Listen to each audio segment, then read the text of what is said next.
Kroenke Sports and Entertainment bought shares in Arsenal back in 2011. During their tenure, Arsenal have not won a league title, fell away from contention and now have gone 5 years without Champions League football, leading Stan and Josh Kroenke to come under fierce criticism from the Arsenal fanbase. So what exactly today has Josh Kroenke said about Arsenal in an exclusive interview? Also, where could Eddie Nketiah be off to in January? And has Gareth Southgate finally called up Emile Smith Rowe? As per, let's find out in the latest Arsenal news today.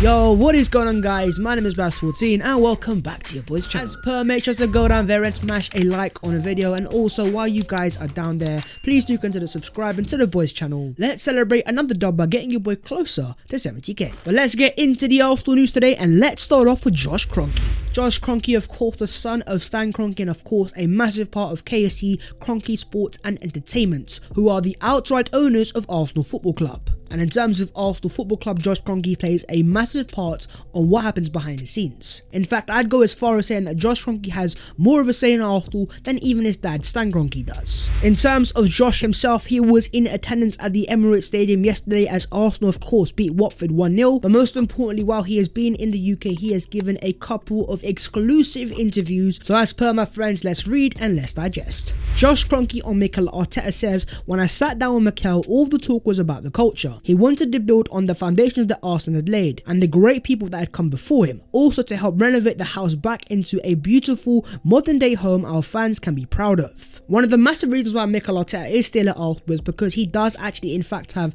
a great relationship with the Arsenal owner. That gives Arteta that massive security when it comes to transfers, say in Arsenal going forward, and also his future at Arsenal Football Club.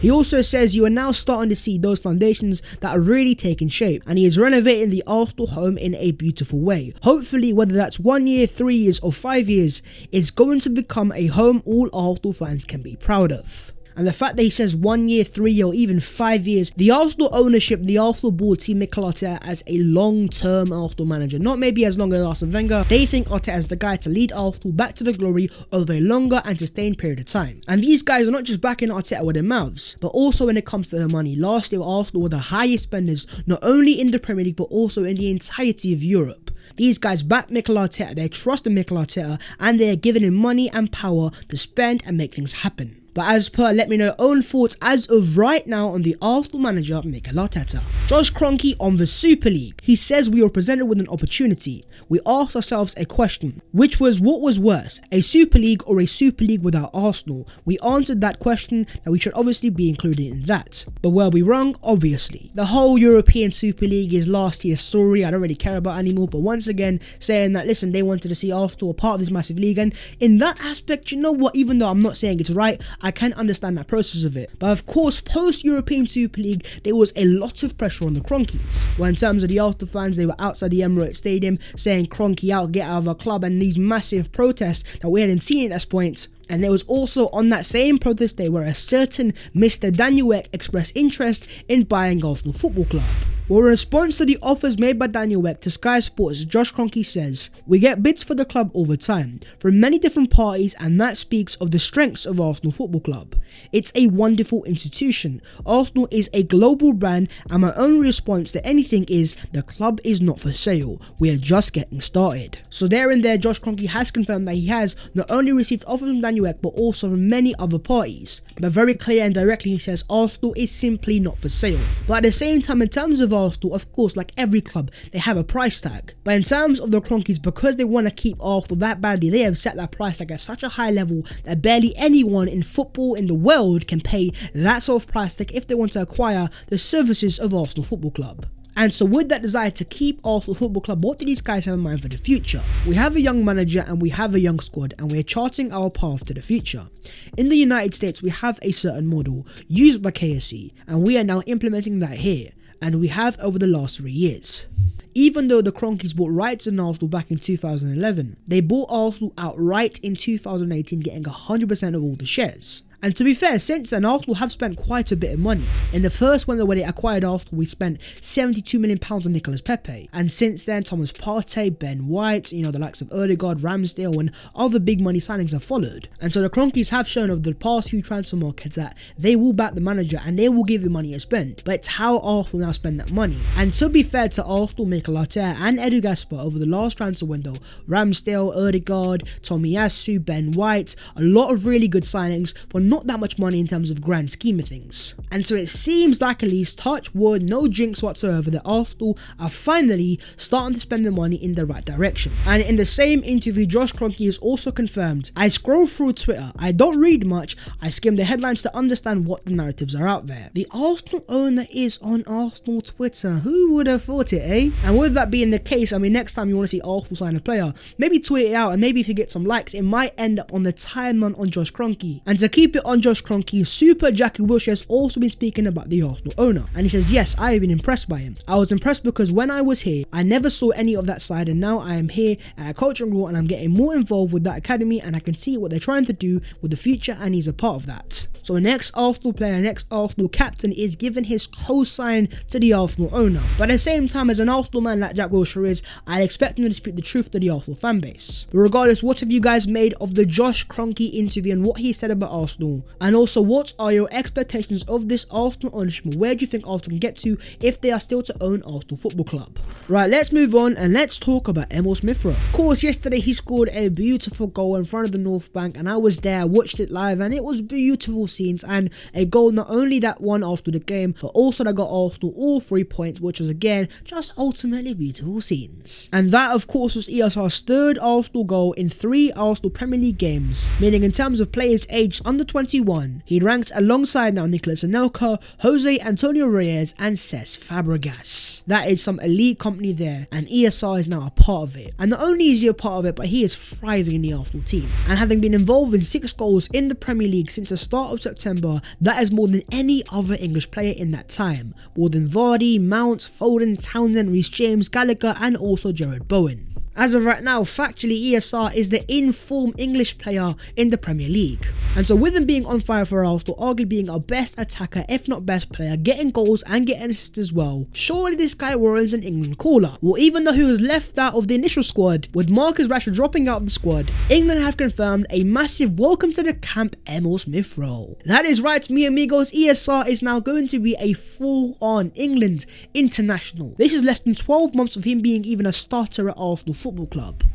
And alongside Emile Smith Rowe, you also have Bukayo Saka and Aaron Ramsdale, who are Arsenal's representatives for England during this international break. But ultimately, it's just great to see the Arsenal players finally get reward and recognition for how great they've been for Arsenal so far in this season. Keeping it on the Arsenal English players, in terms of Ben White against Watford, he had the most touches, most passes, most clearances, most blocks and most interceptions. And ever since that first little dodgy performance against Brentford, Ben White has been faultless, and he is certainly growing in an Arsenal shirt. And of course, back in the summer, a lot of fans had a lot of questions about his £50 million price tag, and by no means has he already paid it off. But at the same time, there is potential there. He is still 24 years of age. He has got so much to grow into. Alongside Gabriel Magalhaes, I can't lie to you guys, I am just so impressed and just happy to see 2 solid Arsenal centre-backs. And in terms of Benjamin White and Emile Smith Rowe, they have both made the Who Scored Premier League Team of the Week. Arsenal players are making Team of the Weeks, we're winning games, keeping clean sheets right now. What else can I ask for?